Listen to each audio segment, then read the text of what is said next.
In 2022, a pair of former ball players and a talented young broadcaster were tasked with creating a college football podcast. These men promptly escaped into the mountains of West Virginia and got to work. If you want top-level football analysis, off-topic stories, and locker room humor, you're in the right place. You are In the Gun.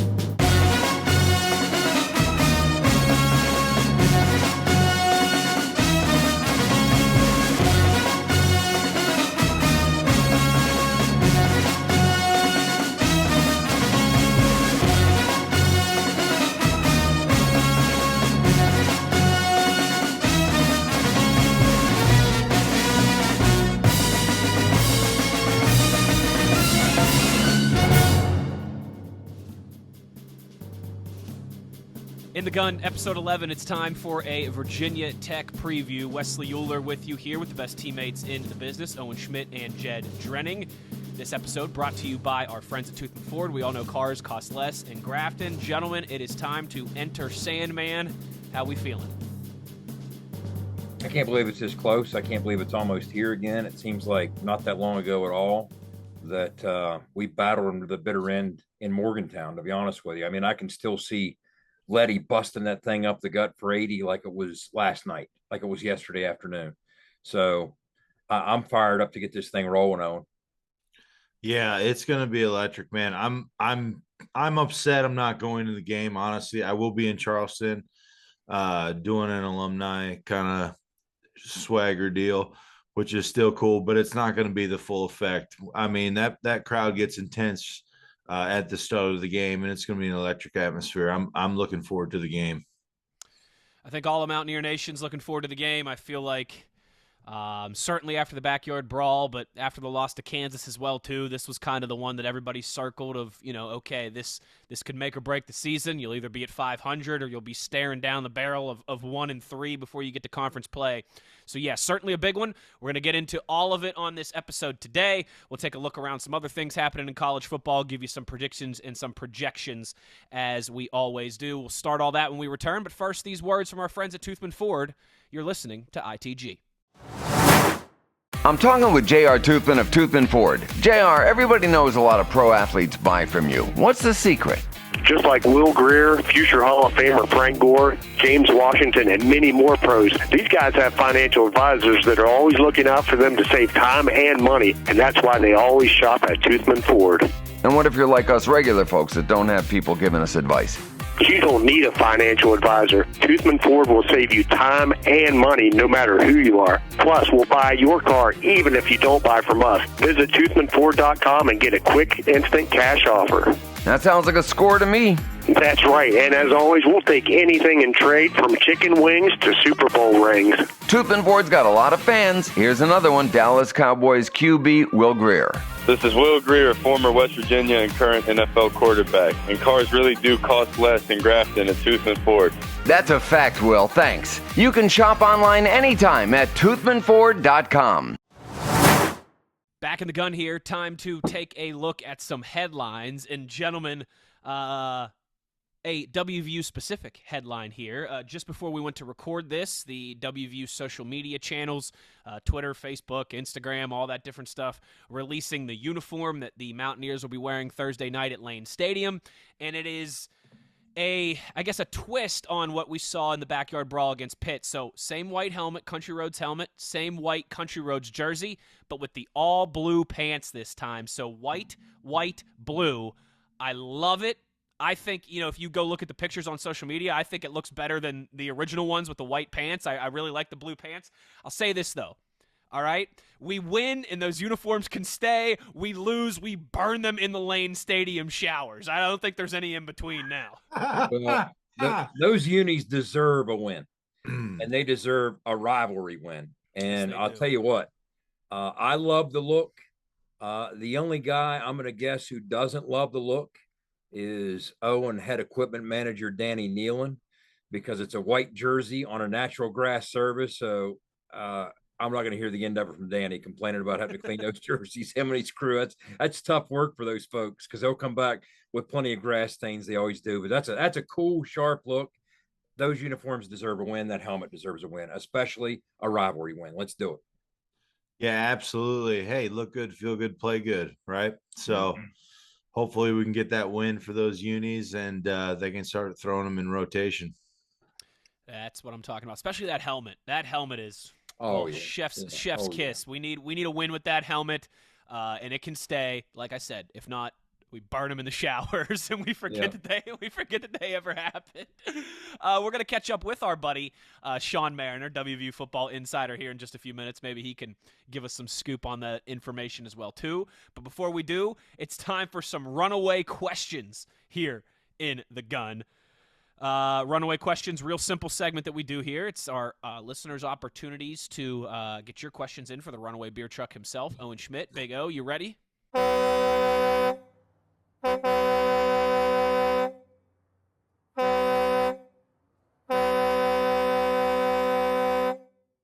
Owen Schmitt, like a runaway beer truck down the sidelines.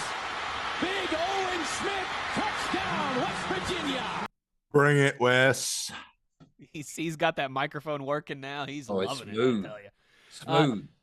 James tweets and wants to know how much do coaches go over clock and time management in practice and in the build-up to games? Is that how much time do you spend on that?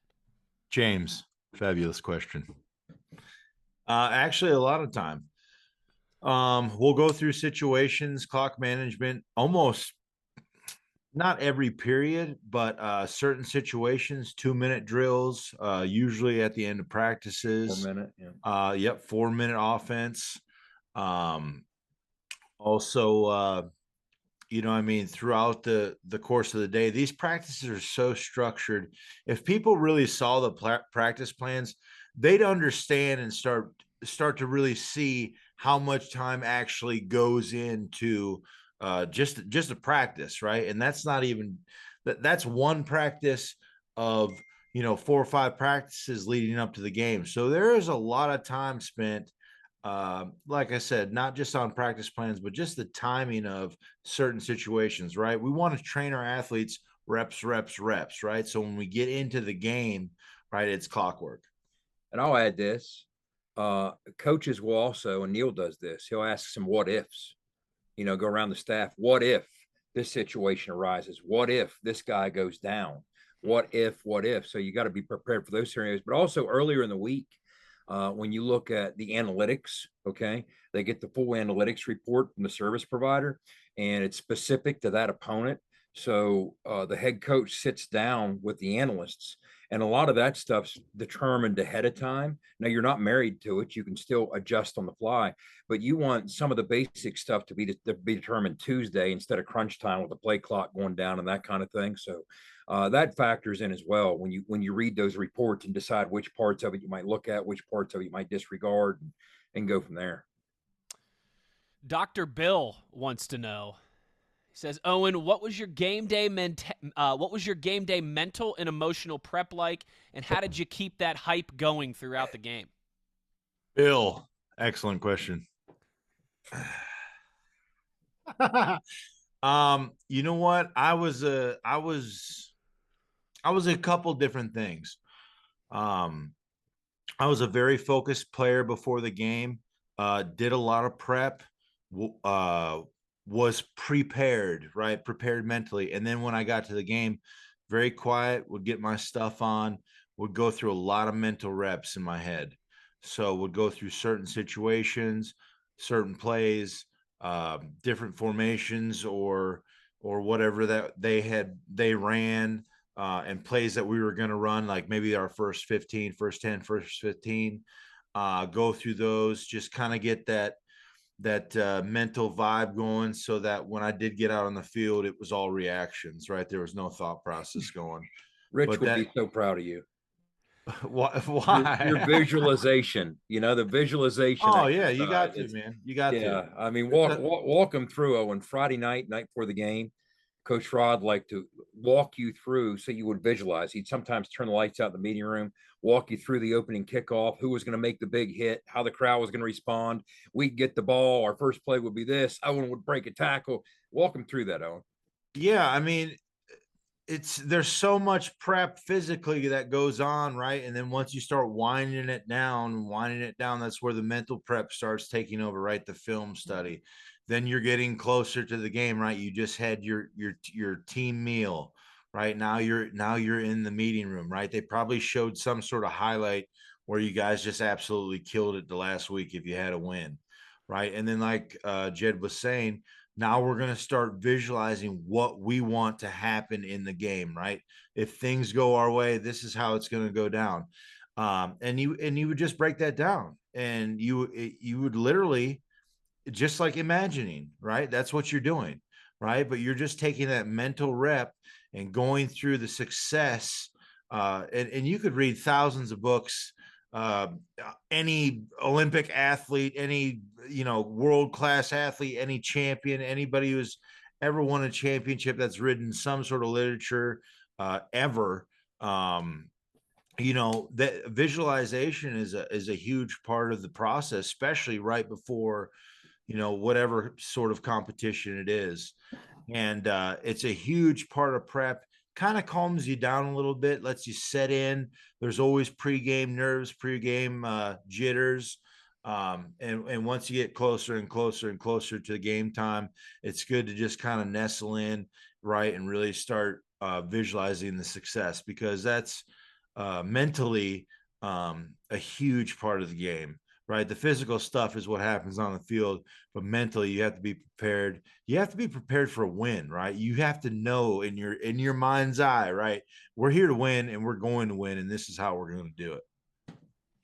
I love it. Love it. Two more here for you, Big O. Justin wants to know, what's the best way for the team to commit less penalties and not beat themselves? Good question. I would say, in my opinion, if I was going back to old school thought process, all right, some sort of either team shaming, okay, or good old fashioned log rolls. You know what I mean? Bear crawls for 100, 200 yards, or literally just rolling the field. That's a good way to throw your guts up and understand, like, look, man, you're killing the team right now. Okay. Understand this. Let's put a perspective on what's going to happen here. Right.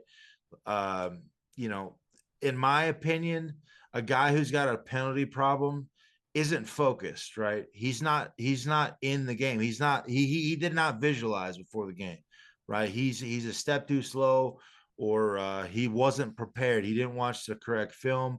Maybe his guy's a little bit better, right? He's got to cheat. His footwork's out of order.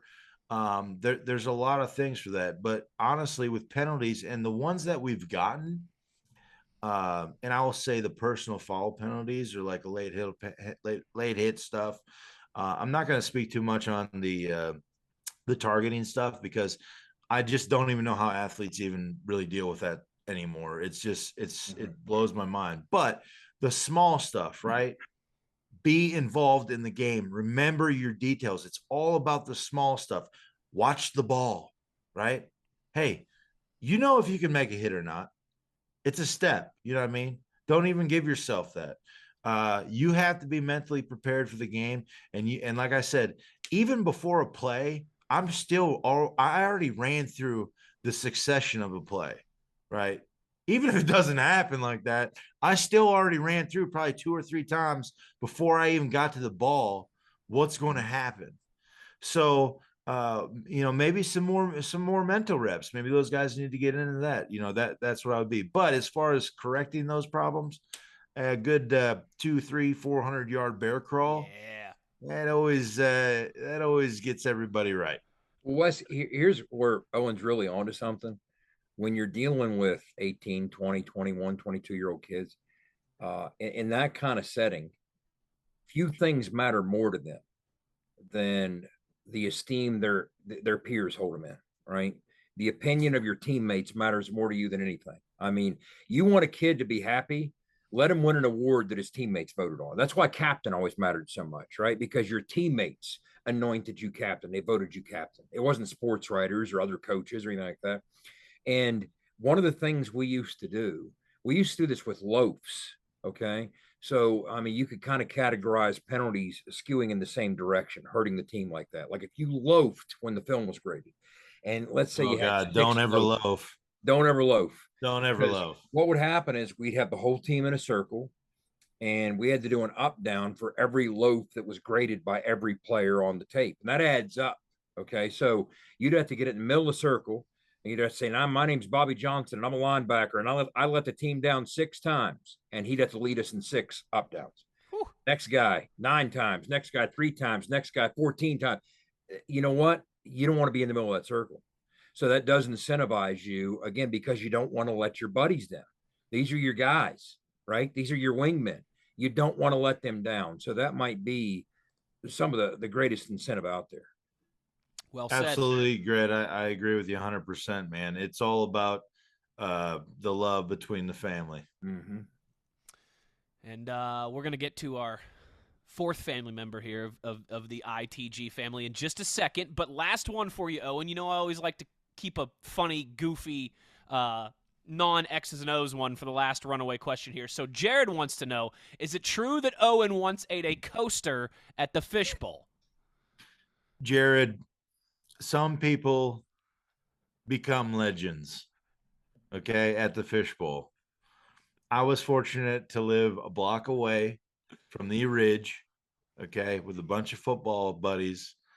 And yes, I did eat a coaster. I believe in 11 seconds is the record. That is a dry coaster that had probably been there for 20 years.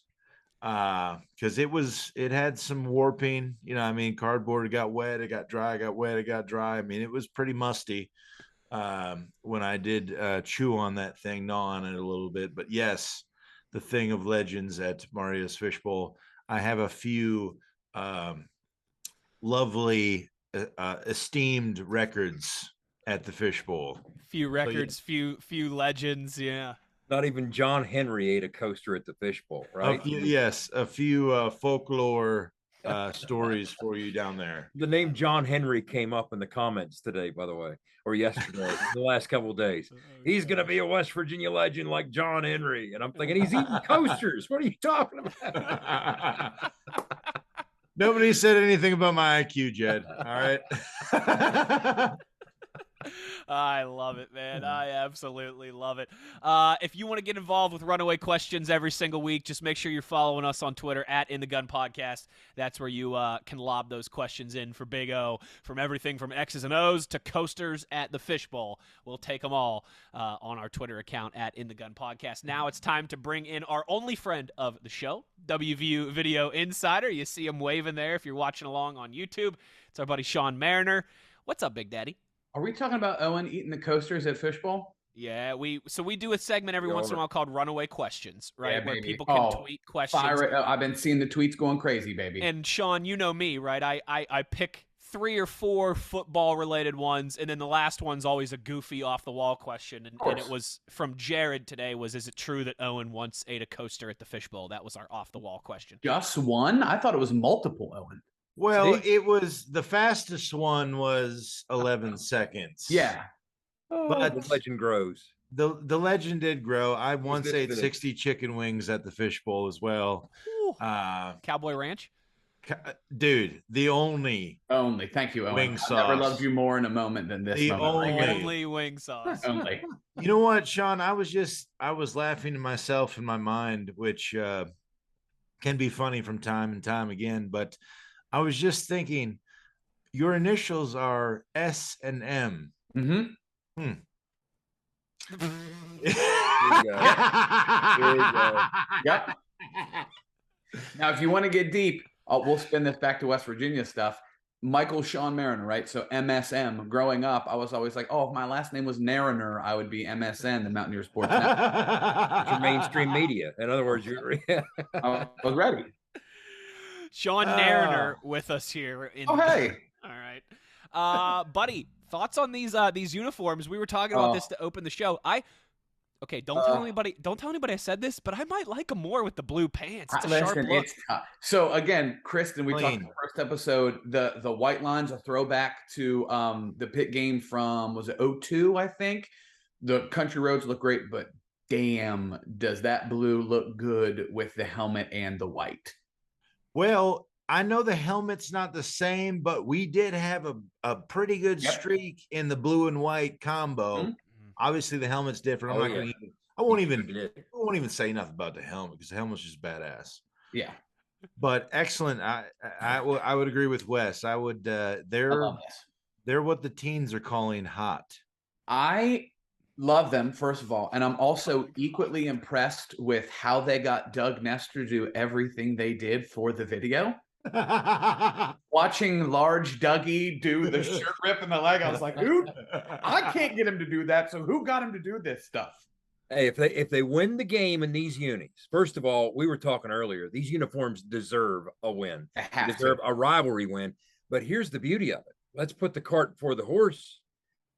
Do we see gray bottoms? Do we see gold bottoms with this look? This could get pretty cool. That I'm interested in that, but I also, part of me is like Pitt, Virginia Tech this year, and that's that. Like country roads, right to both. We're right there. You know what I mean? Next year, Pitt next year. There you go. Yeah, that's me. Yeah. But we can't wear white to Penn State next year. Come on now. No. No, I love it though. Sean, first trip to Blacksburg for you? First ever trip to Blacksburg for me, so I'm ready. Same here. Popping it, son. You've never been, Jed? What? Well, again, we last went to Blacksburg in 04. Yeah. I wasn't traveling then. I was doing pregame, staying back. So sophomore in college, so I didn't get to go either. Yeah. It's ironic. Some of our best friends in the business, in the video board and video business, are the people from Virginia Tech. And apparently, like, their locker or their control room's right next to our locker room. So when we were with them at our conference over the summer, I was asking them, like, hey, should I be in there watching you guys cut Sandman or anything like that? And the head guy, Jed, was like, have you've been here before, right? I said, no. He goes, if you were in our control room for your first time witnessing Enter Sandman, I'm going to be pissed. You have to be out on the field. I'm like, okay, sold. I want to see it. I'm gonna tell you right now, you have to be. It's an electric atmosphere. It's pretty cool. It's pretty cool. Like that's the only cool thing about. That's the only cool thing about Virginia Tech. Okay, yeah. Enter Sandman. That's it.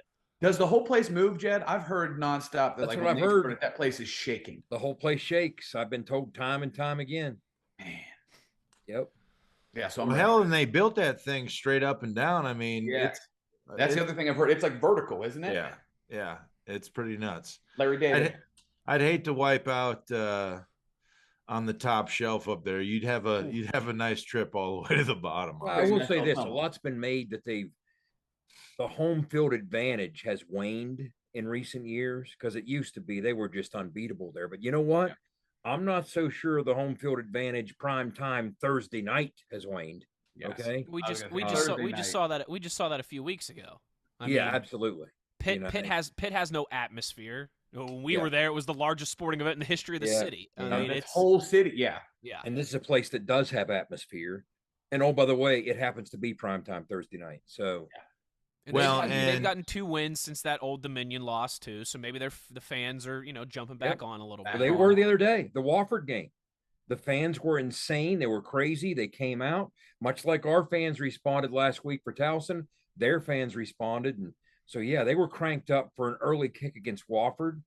What do you think they're going to be doing? They're going to be plenty lathered up by kickoff Thursday night. Dude, they're going to be saucy. I'm telling you right now. Them people like to get down, son. They're marinating all day. Yeah. They will be. They will be hydrated. Was my freshman year.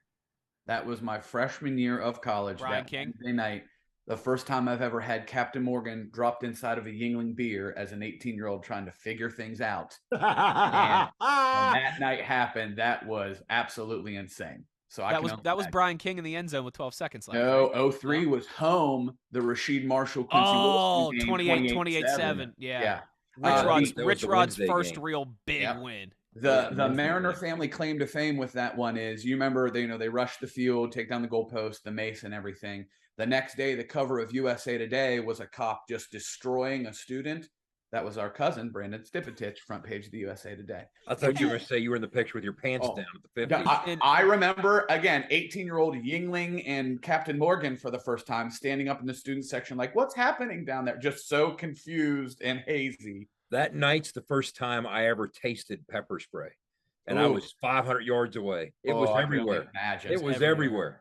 I was 13 years old at that game, I think, and my buddy Jordan and I hopped onto the field for about 30 seconds, and then we went, nope, we're out of here, and ran back to his dad in the stands. Like a grocery run in Bosnia, yeah. Correct me if I'm wrong, right? That's the last time students stormed Mountaineer Field? Yes, correct? To my knowledge. That's when the protocols were kicked in. Yep. That's in other words, they used to have the little take down the goalposts. Here come the troop. Yeah. I'm pretty sure that's what precipitated those protocols. That's what kickstarted everything. Yeah. Sean, go ahead, Jed. Sorry. No, you go ahead. No, I had another dorky question. So if you wanted to if you wanted to hop on 03, speak now or hold your peace. Well, it was another one of those not sold out, but the right folks were there crowds. It was the ultimate. You know what I mean? Sean and I were there. Obviously, that building can't get louder. I can remember it can't get louder than it was that night. There was a point, and we always try to make it a point for our show for home games. Like, if we hear "Let's Go" starting, we will kill all music. We'll kill, we want to let that chant go. I can remember that night hearing it. It was cold. It was crystal clear. It was October, right? I can remember that being the loudest "Let's Go" I've ever heard in my entire life, like bouncing off the hospital and back before they had both ends up. Like it was wild. It was intense. I got home that night at like 1:30 in the morning, and my mom was waiting for me, and she said, "How was it?" And I said, "I'm going to school there." That's recruiting you can do. I was in 7th grade. In 7th grade. So, Big Daddy, coin toss. When everything reaches its zenith, its apex, the noisiest part leading up to the game, right before kickoff, where are you going to be? I'm going to I like to try and get the shot of the captains behind, like getting their faces and then trying to walk behind as they take the field. So I'll be out there. We'll be out there together. Okay. I'm trying to stick my mic in the official's face. Yeah. So we can get some hot audio there for, even though he has a field mic, we still go through the motions and put it up there. You know, man, it's gonna be so good. Oh, I'm getting chills thinking about it. I mean, I remember 17 at FedEx. Yeah, and that was nuts. I can't imagine the environment being more intense than that, right? Yeah. And now this is going to be in Blacksburg. Yeah. Okay, come on, I'm excited. Last year was pretty intense too in Morgantown. That was pretty intense for an early kick. Again, we keep going back to the same thing. This is an old school Big East Thursday night kick. Come on, this is what it's all about. No, I'm glad it's on a Thursday, man. It should be prime time, and it's gonna be a brawl, man. It's gonna be a fist fight for sure. Yeah, I'm jealous. I'm jealous you two are gonna be there. You sons of you sneaky bastard. I'll be stuck in Cleveland watching the game on my cell phone. Talk about atmosphere. We'll be texting each other. Trying to elbow Amazon Prime dorks off the sideline. Unbelievable. Sean, before we let you go, real quick, big weekend last weekend, Hall of Fame. We talked about the trio of Geno Stedman, Tavon going in. Yeah. Kevin Jones, I think, for this era represented here on this show. Kevin Jones in basketball deserves a shout as well too. And then Bob Huggins coming out in his Hall of Fame jacket. That was a pretty cool, because that all happened within 10 minutes there. That was pretty cool. And of course we scored, so that helps going into the break with Wes, you were there. How loud was it for Bob Huggins? Huggy. You and I both work in sports. You get a lot of those recognition type things, and do that every football game. There's some team that gets recognized. Sometimes it's a service member, right? All these different things that we do. That was one of the loudest recognition moments I've ever heard in a stadium. I mean, that place went berserk for Bob Huggins. Near the end, Nevin's right next to me. Our PA guy's right next to me, so I can call, as he goes through and time things out. When he started his final read, Hall of Fame coach, Morgantown native, WVU, he is screaming because he can't hear himself over his microphone, over the crowd screaming for hugs. That's awesome. The picture of him with his hand in the air. You statue. guys saw it. Somebody. Statue. statue. Okay, who took that?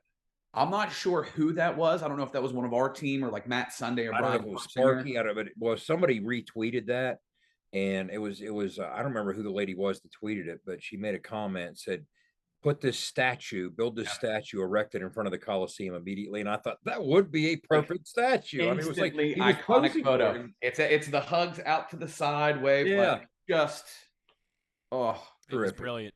It was brilliant. It was a great that 10 minutes there of having Stedman out there and then Bob Huggins stealing the show. That was just phenomenal. How about Gino's video? Yeah, Gino's video. That's the loudest score I've heard a video get. You know, Gino's video was great. Yeah.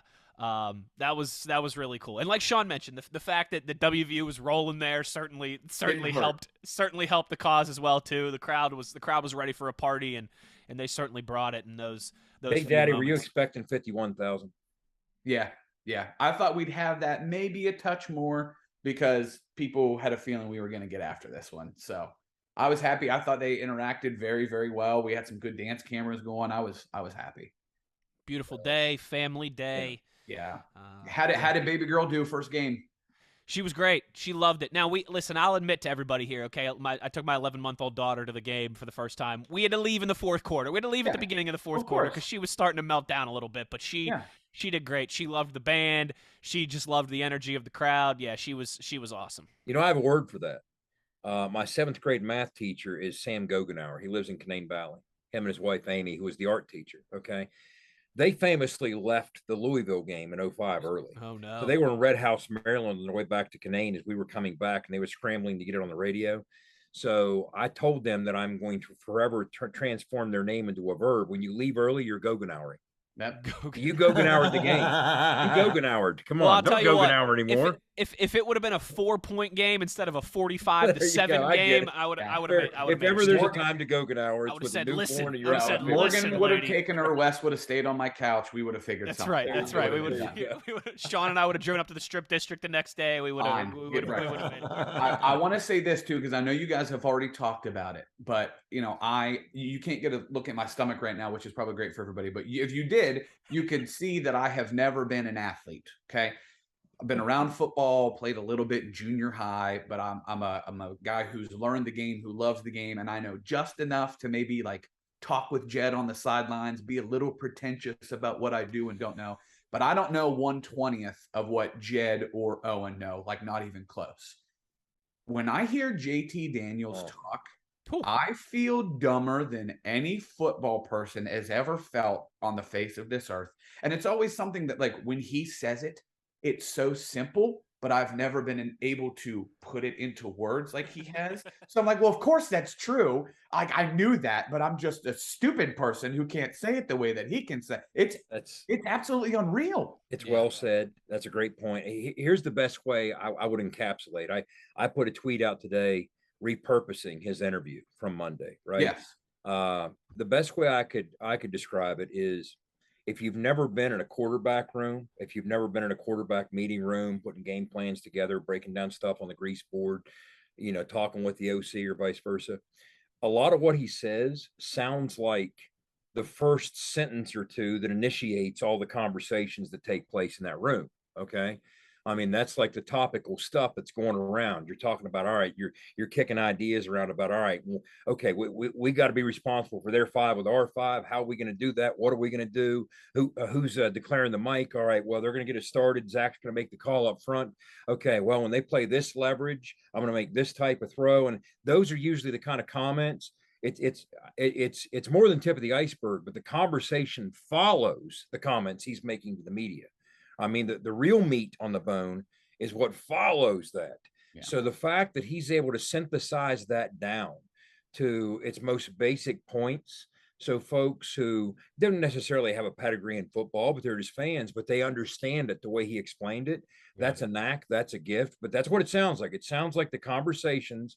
It took me back every time I hear him talk. It sounds like I'm in a quarterback room and we're bouncing ideas off each other. We're talking protections. We're talking the how and the why. And they all start with like each of those sentences or two that he is giving to the media. And it's great stuff. It's great stuff. It was the one right after Pitt where he did Tuesday media and he just talked very casual and openly about the Pastor Reese late in that Pitt game, why he put it here, how he knew this guy, the safety was over top, so that put his window here. He needed to get it low. And I'm just like, it's beautiful. Yeah, I get all of that. Because here's what's happening. Thought to articulate it. Let me tell you in 10 seconds. Okay. You got 4 verticals. If you got 1 safety in the middle, you're splitting with your slots. If you got 2 safeties up top parked on each hash, you're inside to outside, wide side of the field. Reese was a slot to the wide side of the field.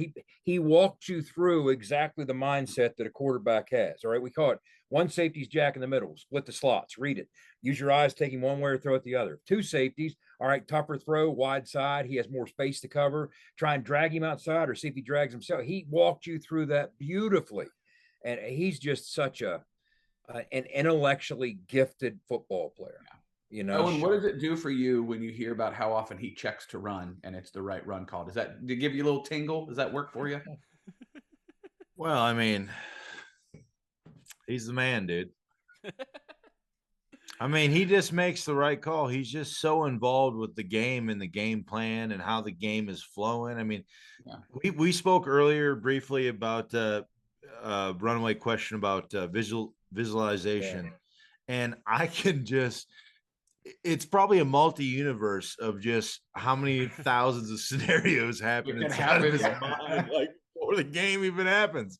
Yeah. I mean, he just it's honestly it's a real pleasure being able to watch him do his thing out there, and super pumped that he's on our team. I really hope we just,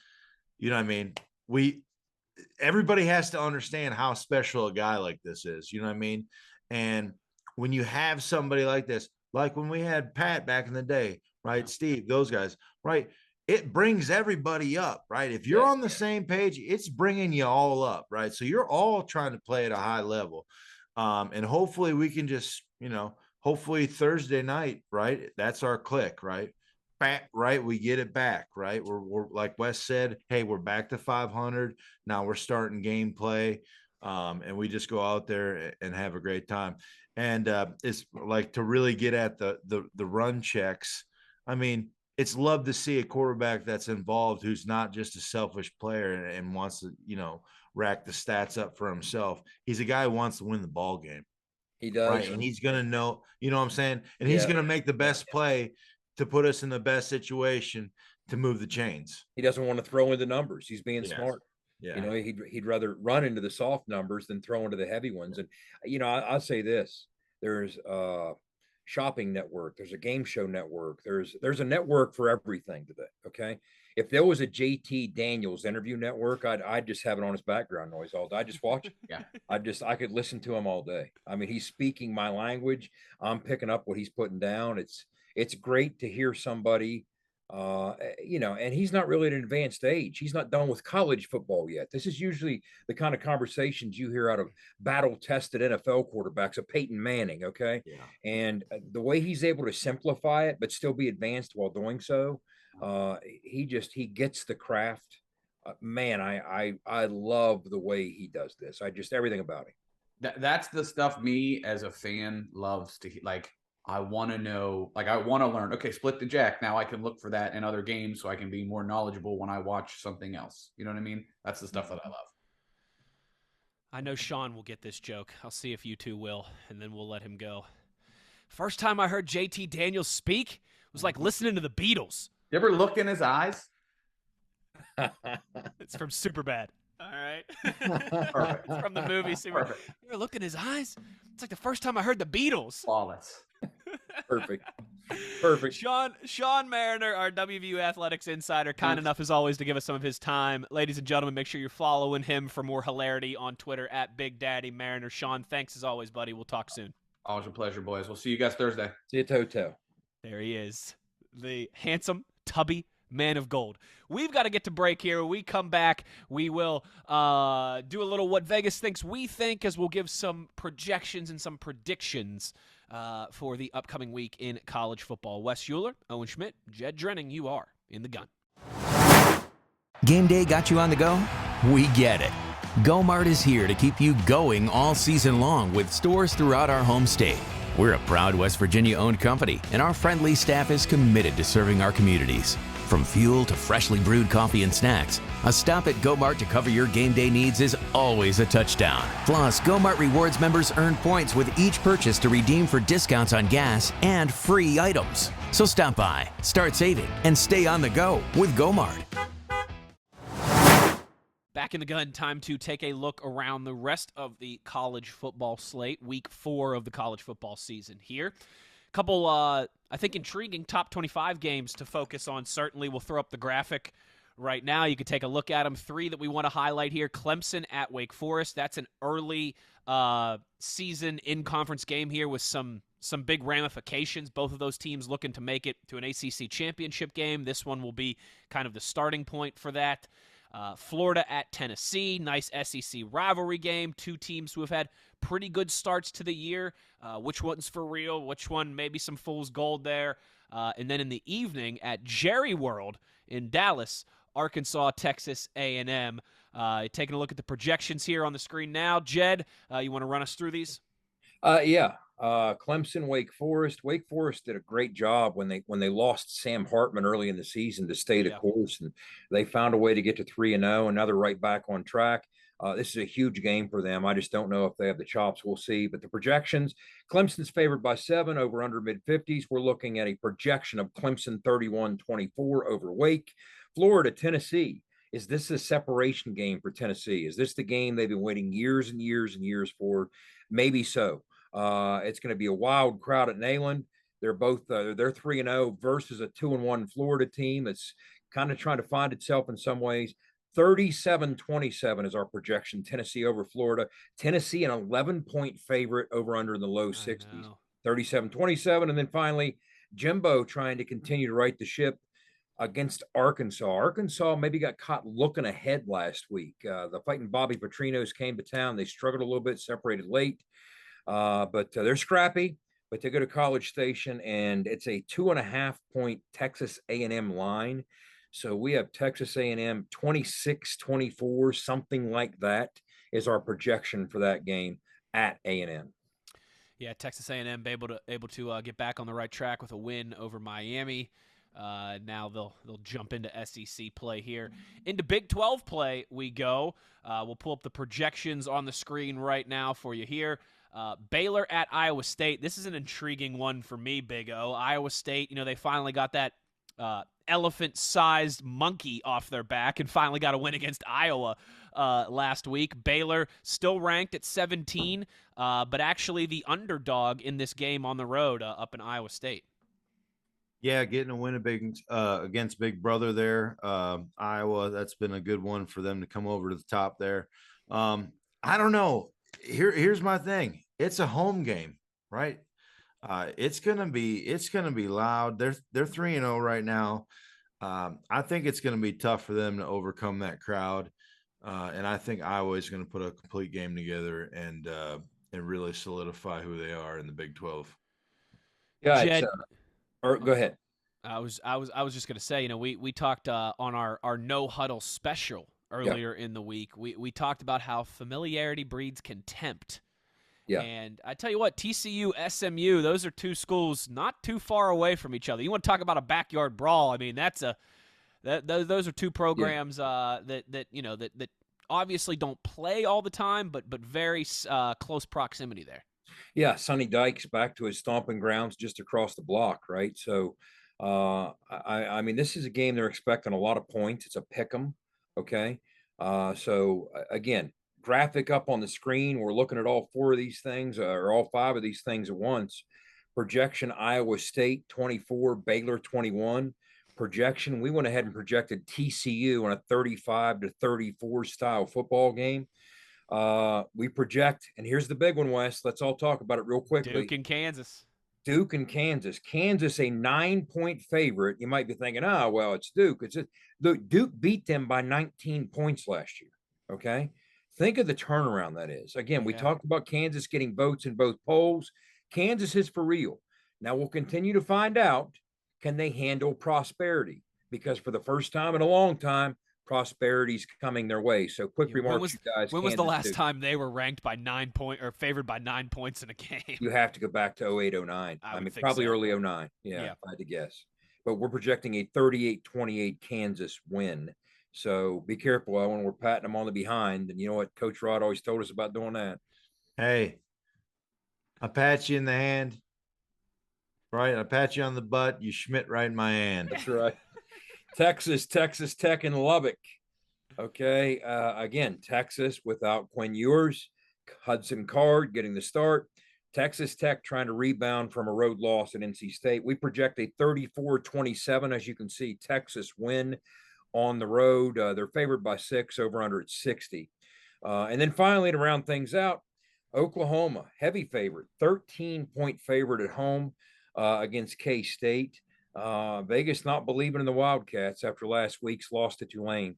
We're projecting a Oklahoma win in the Palace, 34-20, something in the ballpark of that over K-State. So we will revisit those next week, and there are our projections for some top 25 games around the conference as well, too. Now it's time to get to our predictions, a trio of them that we always bring you here. You should be familiar with this by now. Signal Caller of the Week, Runaway Beer Truck of the Week, Defense of the Week. Jed, I'll come to you first here. Your Big 12 Signal Caller of the Week, where you predict which quarterback in the conference will have the most passing yards. Who you got for us this week? I'm going with Max Duggan, TCU. Again, as we talked about, they're on the road at SMU. This is a big game for a lot of reasons for TCU. Big game for Sonny Dykes. I think he wants to show out, and Sonny Dykes, the easiest way for him to show out is pitch and catch, put the football in the air. Again, we expect a high-scoring affair. I think it'll be back and forth, which means it's an opportunity for Max Duggan to flip it around quite a bit and do it for the balance of 60 minutes. I think he's hitting his stride through 2 games. They've done some cool things in the past game. They did last week. I'm going with Max Duggan on the road at SMU for TCU to throw for the most yards in the Big 12. The Runaway Beer Truck down the sideline. It's where Owen Schmitt tells us who in the conference is going to have the most rushing yards this week. Who you got, Big O? Okay, so I have a Corso not so fast moment right here. All right, I sent my pick in to Jed earlier, and I thought for myself for a minute, just because he had been rolling this season, that old Deuce Vaughn of Kansas State would throw up some impressive numbers, regardless of them playing the Sooners. But I'm leaning towards Devin Neal. Ooh. I think he's going to have a day against Duke. That's just where I'm at right now. That's my not so fast. Devin, bring it on, brother. Got the graphics producer on his toes, baby. That's bold. Just going to redo the graphic to send. I figured I'd just piss Jed off before we got off he's here. Getting even with me after. You just Schmitted right in his hand, didn't you? Professor Schmidt's getting even. Yeah. Big 12 Defense of the Week. That's where Wes Uhler. Oh, wait, that's me. I'm Wes Uhler. Predicts the Big 12 defense that will give up the fewest amount of points. I'm doubling down here. I'm going with Baylor. All right. I realize that they are underdogs on the road in Ames, but hear me out. Here's my logic. 2 reasons why I'm going with Baylor. First is that game is by far the lowest over-under of the week, according to Las Vegas, by far in the conference. Number 2, Iowa State has played 2 Little Sisters of the Poor and Iowa. And they scored 10 points against Iowa. Yeah, they ran up the scoreboard against a couple Towson-esque opponents. They played 1 Power 5 opponent so far. They scored 10 whole points. I'm not sold on that offense. They lost everything from last year. Brock Purdy and Breece Hall and that whole era.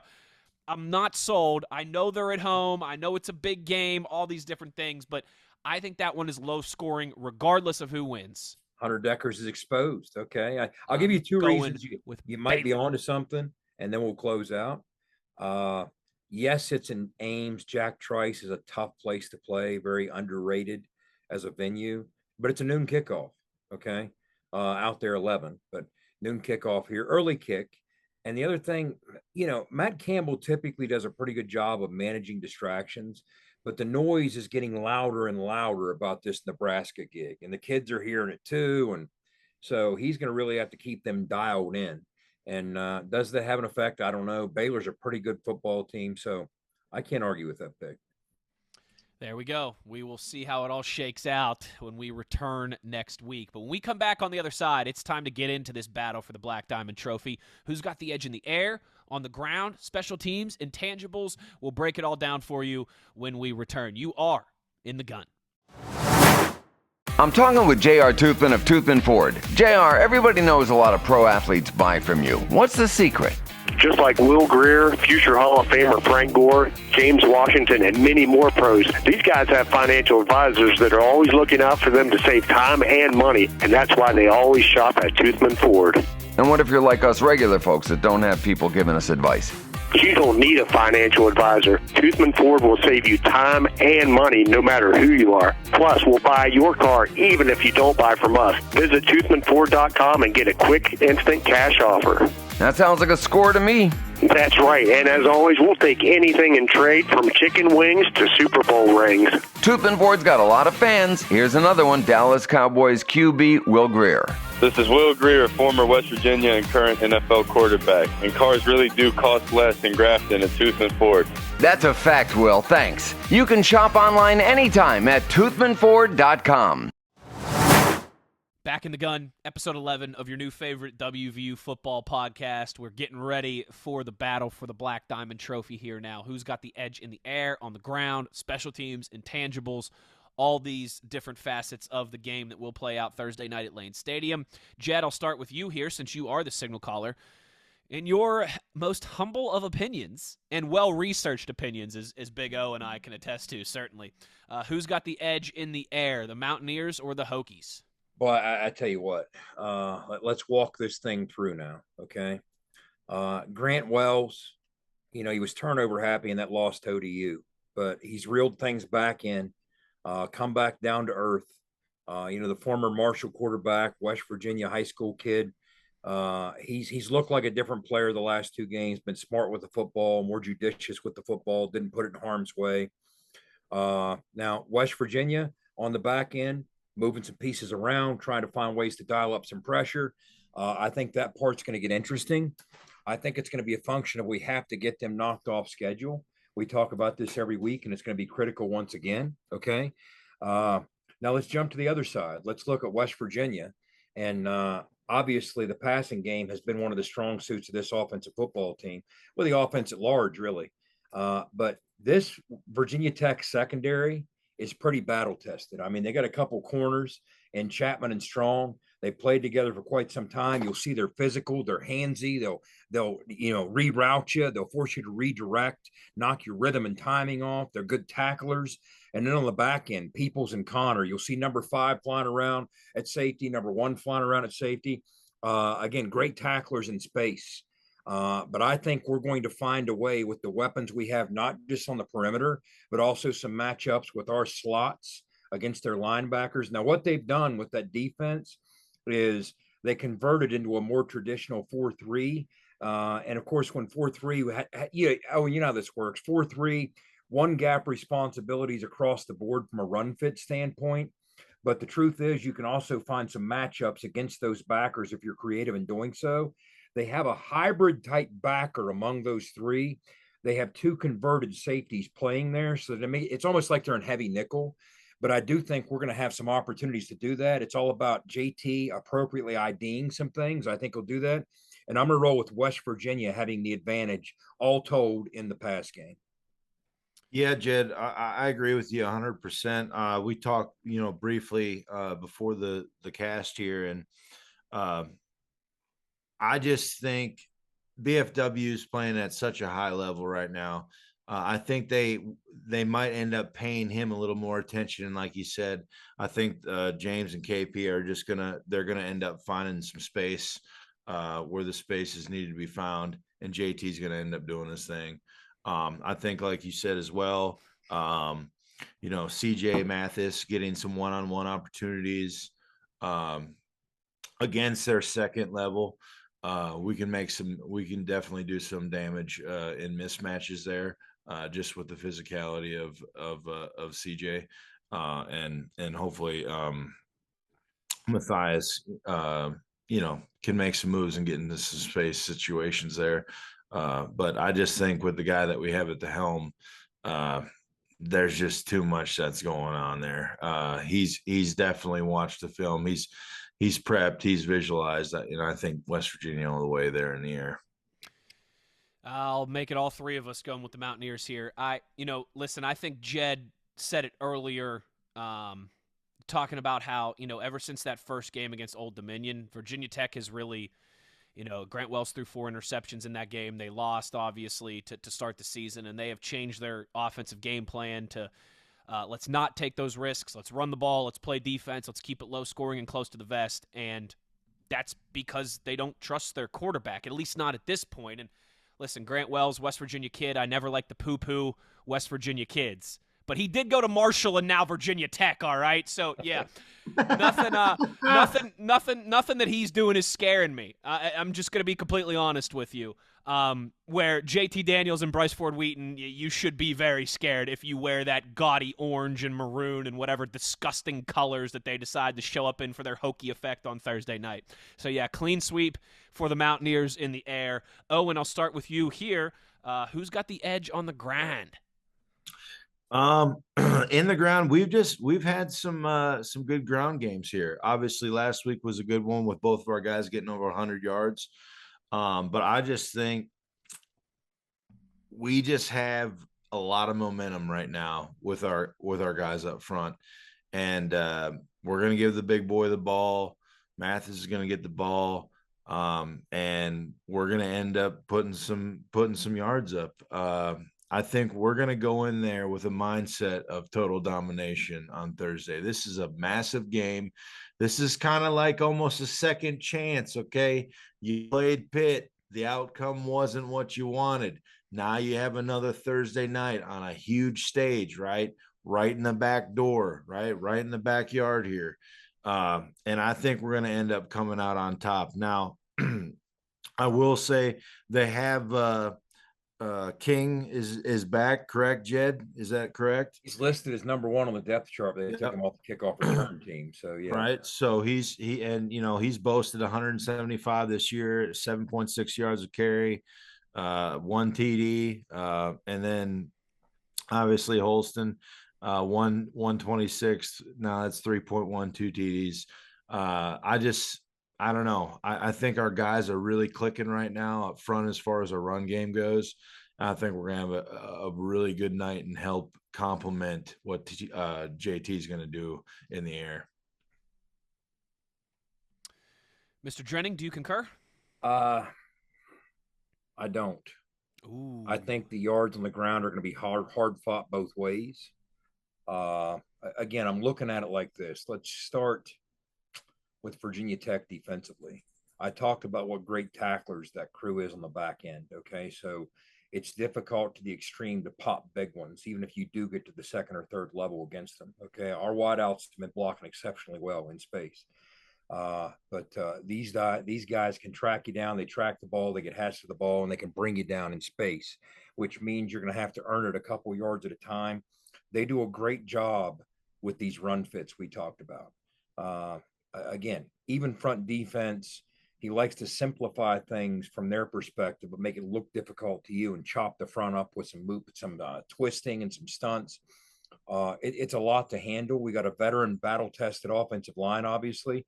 So we'll make a little bit of hay. I just don't think that's going to be what wins us this football game. We have to have enough of it to keep them honest so we're not one-dimensional. So that pass game that I favored earlier does click and sets the table for that. And also, you do not want to be in a bunch of third longs against these guys. You absolutely do not. That's what they're built to do, is attack you once you are. So let's jump to the other side and look at Virginia Tech. I think you have an offensive coordinator in Tyler Bowen. He's an RPO guy. He's bounced around. He was at Penn State a few years ago. Joe Moorhead. You heard Neil talking about it in his presser. You see some of that RPO influence there. Okay. He spent some time with the Jaguars, the NFL level last year. He understands what he's doing. But the important thing to me is Joe Rudolph is their O-line coach. Now, this might have been one of the coups of the offseason when Brent Pry was putting his staff together. Joe Rudolph was the offensive coordinator at Wisconsin. Now, who do we know that's more representative of quality O-line play than the Wisconsin Badgers, right?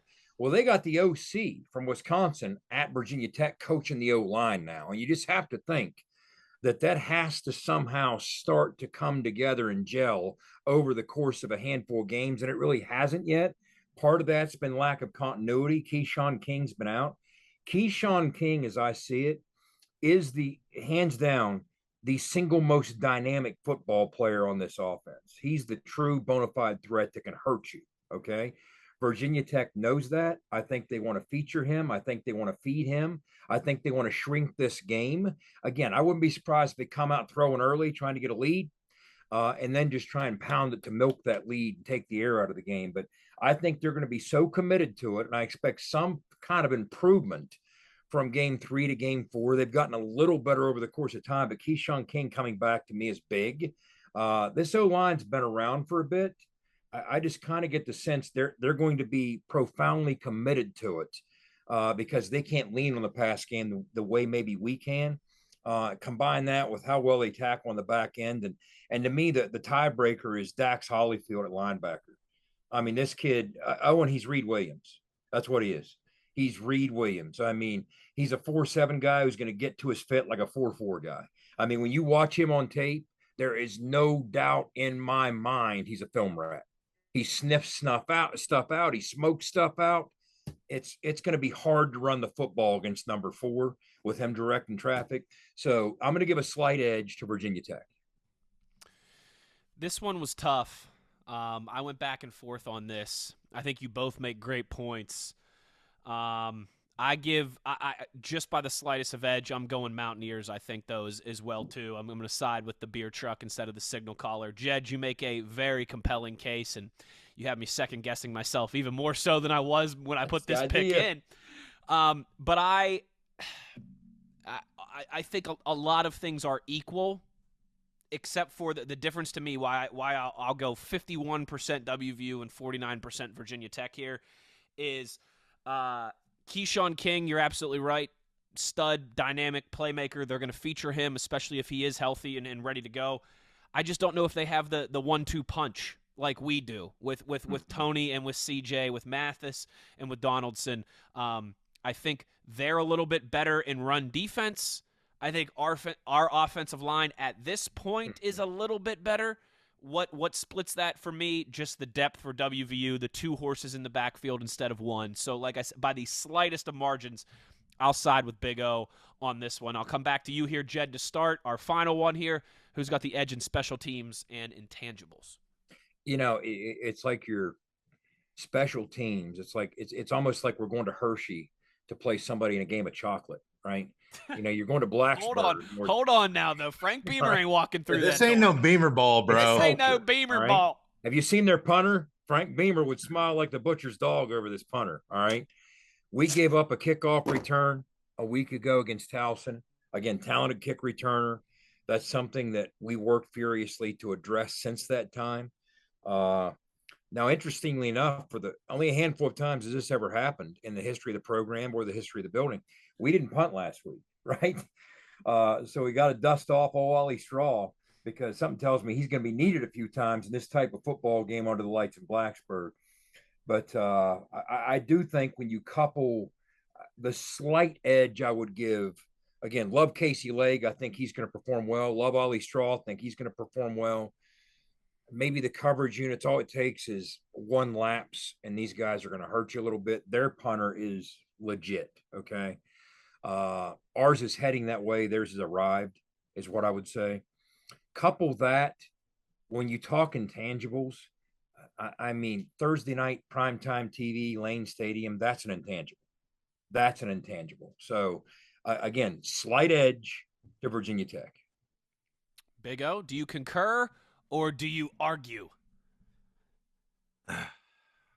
I got some crap written down on this piece of paper I have here. And it isn't the special teams of the past, but I will agree. Giving that up last week when that was something that we heard Neil Brown say that we really needed to work on. And it just seemed like maybe we didn't take it as serious when it did happen, you know what I mean, just because of the opponent we were playing. Like I said, it's hard for me to go either way. I know both teams are pretty solid on both sides of the ball. I guess I would say if there was a advantage Virginia Tech, this would be the side of the ball just because the ghost of Beamer's passed. Mm-hmm. So I will give the Hokies the one on this guy. All right, fine. I'll be the one who does it. I'll be the gold and blue bleeding homer here. I'm going Mountaineers here as well too. All right. I know we just gave up a kick return touchdown to Towson. All right. We also blocked a punt up at Acrisure Stadium against Pitt in week 1. We've had 3 big plays on special teams. 2 negatives, 1 positive. We had a block punt, we had a muff punt, and we had the kick return. So yeah. Here's the tie again. Though this is a close one. And if I wanted to, I could certainly go Virginia Tech and argue that way. But here's what it comes down to me. You mentioned intangibles, Jed, and how Lane Stadium, that environment at home on a Thursday night, that's intangible. I agree with you, but I go the other way. Virginia Tech this season, Old Dominion, Boston College, and Wofford. You kidding me? Where we went up Thursday night, primetime, college game day, backyard brawl, 70,000 people in that environment. Virginia Tech hasn't played in anything close like that this season. Hell, Saturday night at home against Kansas in the rain was more of an environment than anything that Virginia Tech has played in this season. So our guys aren't going to get caught up in the moment because they already experienced one of these atmospheres in Pittsburgh just a few weeks ago. For Virginia Tech, I think the intangibles go the other way. I think they're wound so tight. And, yeah, we are a little bit too. This is about as close to a must-win game as you can get in week 4 for the program, for Neil Brown, for the outlook of this season, for all those things, right? We can go down the list. But for me, Virginia Tech, this is WVU's 3rd time playing a legitimate opponent. This might be the first for Virginia Tech because newsflash, Boston College stinks. I mean, they are not good. They are not good. All right, Frank Beamer ain't walking through that door for the Hokies, and Doug Flutie and Matt Ryan ain't walking through that door for Boston College. All right, so I'm sick and tired of hearing you two. You're getting me fired up here. Mountaineers, all right, because the intangible of Virginia Tech has not played a team like us when we've already played 2 pretty darn good teams in Pitt and Kansas. Yeah, call me a homer. I probably here's the part. Hey, little buddy. Here's the part I left out. Go ahead, Owen. Hey, little buddy. Look. Someone's got to represent the people here. You guys are using your heads too much. You got to use your heart a little bit more. I wanted to fight Jed when he said Virginia Tech in the run, all right? I feel you, okay? I feel you there. Look. We need improvement on our special teams.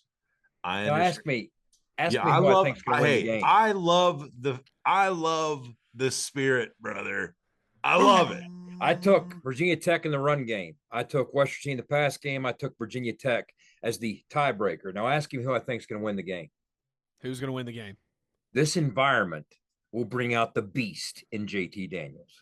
There we go. Now that's what I'm talking about. It's about the pass time, game Mr. advantage Drenning. will be so stark, it will trump the other 2. I love it. So we'll look at here. We'll pull up the final score graphic. Here's where we've got the edges in the air, on the ground, special teams, intangibles, and Jed saving his bacon there with Mountaineer Nation. He was saving his bacon, son. I mean, come on, dog. We're gonna get to our last break here. We come back. We'll do some looking back to last year's meeting in Morgantown. We'll go over the tail of the tape. We'll give some final thoughts and predictions before we get out of here and all eyes turn to Lane Stadium on Thursday night. Owen Schmitt, Jed Drenning, Wes Uhler, you are in the gun. Game day got you on the go? We get it. GoMart is here to keep you going all season long with stores throughout our home state. We're a proud West Virginia-owned company, and our friendly staff is committed to serving our communities. From fuel to freshly brewed coffee and snacks, a stop at GoMart to cover your game day needs is always a touchdown. Plus, GoMart Rewards members earn points with each purchase to redeem for discounts on gas and free items. So stop by, start saving, and stay on the go with GoMart. Final segment in the gun here as we continue to get you ready for Mountaineers, Hokies, Thursday night, Lane Stadium in Blacksburg, 7:30 on ESPN, just like the Big East intended. last time they met in Morgantown, noon game last year. That peeves me a little bit. They get us in prime time, but we got them at noon. But I digress. 27-21. It was a comfortable game for a little while that suddenly got close at the end, and the WVU defense had to make a play there on 4th down to preserve the win. We'll pull up the graphic here from last year. Jed, that was a fun one for me. I've been a season ticket holder now since 2019, so that was, I think, probably the most fun I've had at a home game in my season ticket era. It was the first time we had a rival in Morgantown for a while. Letty had a huge game, Gold Rush game, getting the Black Diamond Trophy back. That was a fun one last year. Yeah, it was. We jumped out to that early lead. Looked like we were going to blow the doors off of them. Letty busts the 80-yarder to set the tone. Now, what people forget is we nearly had an 80-yard touchdown pass the play before that. Yeah. Came a couple inches away from that, but instead, boom, next play, inside zone. There goes Letty, sees the gap. We get hats on defenders, and he sees daylight. There he goes. 24-7 at the half. We had a field goal in the third quarter to go up 20. But then here they came. We let them hang around. The next thing you know, it's a one-possession game in the final minutes. We try and convert on a key third down. There's a turnover on a jailbreak screen, setting them up in great scoring position.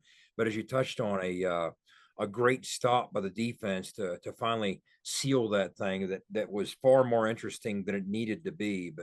But yeah, I mean, it was a great way to first time they've been in Morgantown, obviously, since 2005. So this is our first trip back to Blacksburg. Since Big O was there. That's right. 2004, our first trip to Blacksburg since then. So, yeah, looking back on that, the biggest thing was we got a W and got the Black Diamond Trophy. Now let's keep it.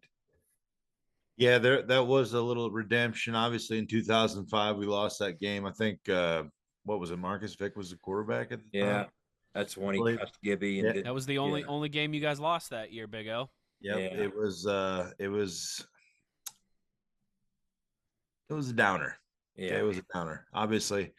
But no, I don't know why we did keep it so close. I was so jacked up after that game, though, because we did close, and I know that was something that we were struggling with, overcoming a little bit of adversity at home. Teams coming back on you. We make a big defensive stop, obviously, but happy to get the win. Happy the Black Diamond Trophy is back in Morgantown. Let's keep it that way this week. Yeah, and with no Hokies on the schedule, at least for the foreseeable future, let's keep that Black Diamond Trophy in Morgantown for the next decade or so. All right, on to this year. Tail of the tape, brought to you by our friends at High Street Prints. Make sure you're checking them out. highstreetprintshop.com. Reminder there. All right, that's where you can get involved with our friends at High Street Prints. Tail of the tape. Jed, we'll start here. First with the Wvu Offense versus the Hokies Defense. One of the key things is going to be the success we've had on third down. You're going to have to manage that against these guys. I mean, you'll see here in a minute. You pick the category, and it's going to be a stiff challenge defensively. I mean, just about every key metric, these guys rank at or near the top of the ACC. I mean, they're the real deal. Defensively, they bought into Brent Pry's culture. Obviously, his pedigrees on the defensive side of the football. One thing we haven't talked about, he's an old West Virginia kid that finally moved to Virginia later in life. But his dad was the head coach at Lewis County. And today I spoke with the quarterback of that football team. His first year, it was his first head coaching job. He was our receivers coach at Glenville, but I digress. Bill Tucker down in Weston. But they bought into the culture defensively. I mean, they've gotten back to the lunch pail mentality. So when you look at key things, when you play small ball, like winning in the red zone, winning on third down, and of course, turnovers, you got to protect the football on the road. It's been costly in both our losses. We have 4 that we've turned the football over so far, 3 by the offense, and all 4 resulted in touchdowns. I was thinking today, guys, that, the defense, there's 3 touchdowns we've allowed that weren't defensive touchdowns that are hurting their numbers. So I think from a big play opportunity standpoint, if we protect and stay ahead of schedule, we're going to have some chances, as physical as their DBs get, to out physical them and make some plays downfield if we protect well enough and hold up in protection in doing so. So, I mean, when you look at that pass yards per game, we rank toward the top of the Big 12 as well. And I really don't think we've started to crest yet. I really don't. So, But again, all these numbers defensively are legit. for Virginia Tech. Yeah, I mean, they played some offenses that struggle, but over the course of 3 games, I don't care who you playing, when you post these kinds of numbers, I mean, their third down conversion rate is sick. I mean, they've allowed like a couple handfuls in 3 games. So it's worth its weight in gold when you move the chains on third down against these guys. Yeah, they are a stingy defense for sure, Jed. And one thing that I have to point out a little bit is our guys up front will have a little bit of a handful. They do have 9 sacks on the year, so those boys do get after it. That they do. Let's keep a clean I mean, pocket. he was always around 50 a year at Penn State. I mean, he had Yeah. that streak or that run with those Penn State defenses.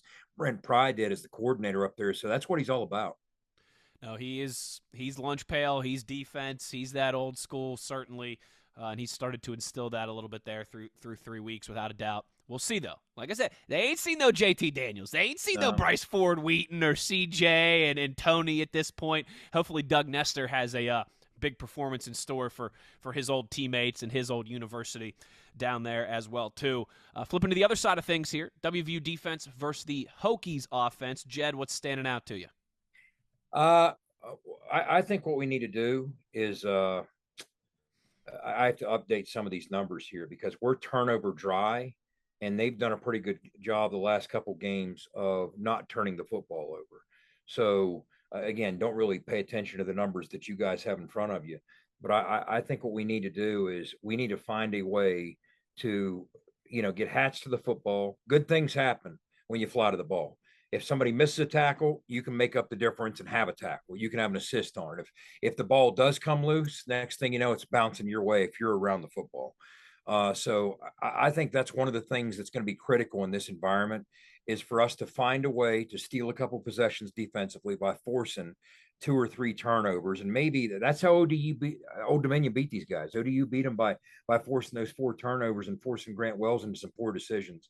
I think that's part of what we got to do. And part of that's going to be chopping up the front, making some plays on the defensive line and that linebacker group. And once again, getting these guys behind the sticks. They're somewhat unremarkable offensively. So their biggest weapon. That's a nice way to put it. Yeah. Keyshawn King's their biggest weapon. You can somewhat neutralize him by knocking them off schedule. If you put them in a trail position, whether that's on the scoreboard or on the sticks, there's only so much they can do with him. They can get creative with some things in the pass game, but they can't just let him tote it and be running power all night, Owen. So again, I think if you knock them off schedule, it can put them in some tough situations, and you got to lead to some turnovers. Yeah, absolutely. I'd say we definitely need to get better in the red zone and on third down for sure. Just looking at like what we're doing, obviously, they're not the best in the red zone, but they are tied for 4th, right? And as far as the third down percentages go, we have to get some stops. Yeah, we definitely need to get some stops, right? We can't let them score every time they're down there. And the third down stuff, man, it's huge. I mean, anytime you can get the defense off the field and get a fresh set of downs for the offense, turn over some field position, right, and make some good plays, that helps the big boys out, right? The guys on the offense like to run. Guys on the defense don't really like to. So those big boys up front, they are asked for a big task, but we definitely got to get them off the field. That we do. I got a key for you here real quick, all right? So an indicator, piggybacking off of what Owen said there. If one of these 2 things happens, I really like our chances, okay? A sack on Grant Wells on the first possession of the game, or a forced turnover on Grant Wells specifically, interception or strip sack in the first quarter. So if we can sack him on the first drive and or force a turnover in the first quarter, I think those would be great indicators for our defense for how this is going to play out, for them having to play from behind and from behind the sticks, and really putting that onus on Grant Wells, and hopefully him struggling to be that guy opposite of JT Daniels for 60 minutes. That's my key indicator there. Sack on the first drive or a forced turnover in the first quarter, and I think that would be early positive returns for our defense. I like Wes. Yeah, absolutely. Wes, even a quick 3 and out right at home, right? Shove them right in the mouth right away. That's going to be some definite confidence killers for sure. Yeah, it's if you get them knocked off schedule, get them seeing ghosts. I mean, if you dig into the analytics and dig into the numbers, when everything's going according to script for Grant Wells, he can be pretty productive. I mean, he really can. But the truth of the matter is, 34 big-time throws on non-play action concepts since 2020, tied for 6th most in the FBS. That was leading into this season. So don't let everything go according to script. Don't let it happen. I think that's going to be critical. So, I agree with you. What's interesting to me, I want to see how they're going to play us. I mean, he likes to bring pressure and go man Owen about 40% of the time, pushing that high 30s. But when you look at his history, the teams that he blitzes most against or runs most man coverage against are run-oriented teams. Like when he was at Penn State, it was Michigan, it was Iowa. So is he trying to knock them out of what they're comfortable with? So does that mean it's more sit back and zone coverage and force us to pick them apart? I don't know what the case is going to be. We're going to find out. So it's probably, the truth is probably somewhere in the middle. Well, let's find out what Vegas thinks we think here. Jed, what are you projecting for Thursday night in Blacksburg? Well, when you look at the line, West Virginia favored by 2.5 or so, or 2 in the hook, as they call it. Pretty low scoring over under. So we are projecting a 27-24 type West Virginia win. Yeah. And you know what? I think that's fairly on point.